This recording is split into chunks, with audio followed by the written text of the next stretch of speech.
Il se passe quelque chose de très grave actuellement, mais les gens ne se rendent pas compte. Comme je disais, tout ce qui se passe actuellement, c'est l'œuvre du soleil, l'œuvre des rayons du soleil.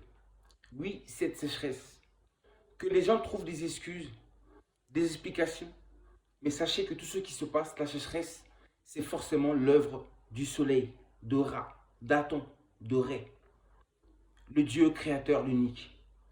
La sécheresse vient du soleil. Et sachez une chose, avec cette sécheresse, les fleuves en Europe, tels que le Danube ou le Rhin, sont complètement à sec, desséchés. C'est-à-dire manque d'eau. Donc l'incapacité pour les centrales nucléaires de pouvoir se servir de l'eau pour, pour créer de l'électricité.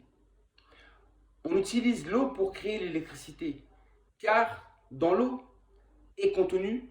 sont contenus les rayons du soleil. Le soleil se trouve dans l'eau. Et c'est cette énergie solaire-là, contenue dans l'eau, qu'on utilise pour créer de l'électricité. L'électricité, c'est le feu.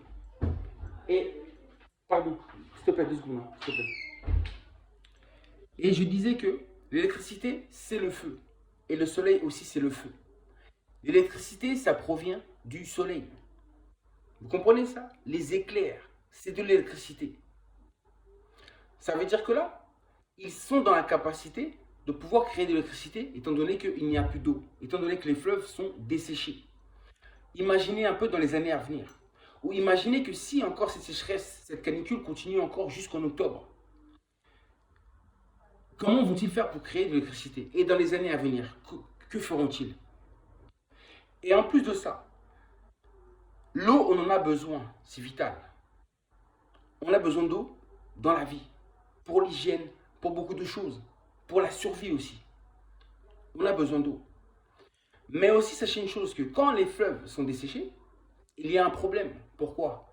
Un problème pour la navigation, pour le commerce, pour le transport maritime.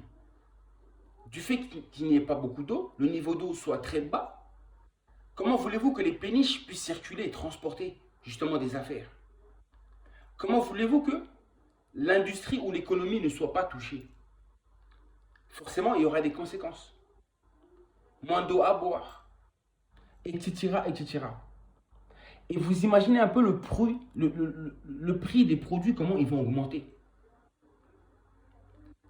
Il faut voir plus loin. On est allé trop loin. On n'a pas respecté la planète. On n'a pas respecté les lois, les principes universels. On n'a pas respecté l'ordre cosmique. Raison pour laquelle tout ceci arrive. Et posez-vous aussi la question, pourquoi est-ce que le soleil se comporte comme ça, de cette manière?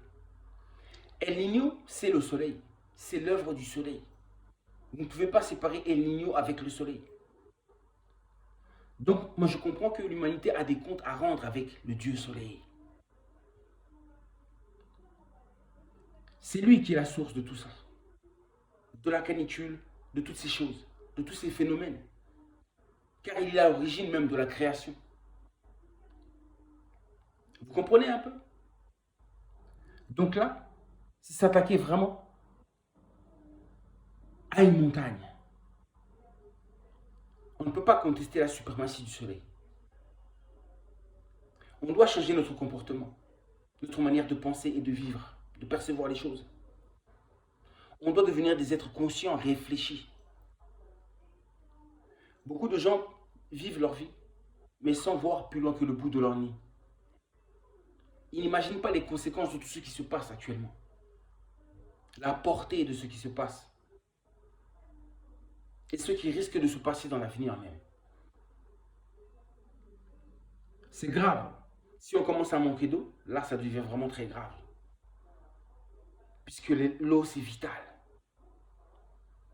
Sans eau, il y aura beaucoup de maladies, beaucoup de pandémies, beaucoup de virus.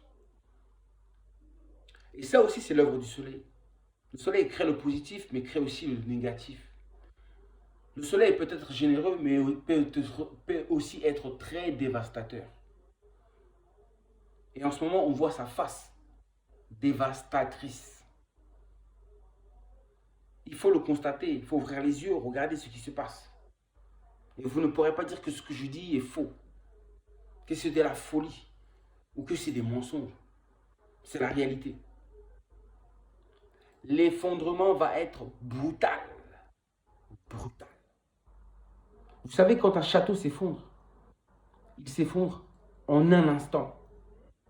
Et c'est de la même manière, notre monde sera ébranlé en un instant. Oui, si ça continue, si on continue comme ça sur ce chemin, on verra le monde s'ébranler sous nos yeux. Si on ne fait pas demi-tour, si on ne fait pas marche arrière. Je suis sérieux. Je ne suis pas là pour le buzz. Ça ne m'intéresse pas.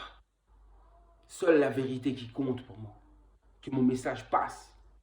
Qu'il soit entendu. Par le plus de personnes possible. Oui, si c'est possible.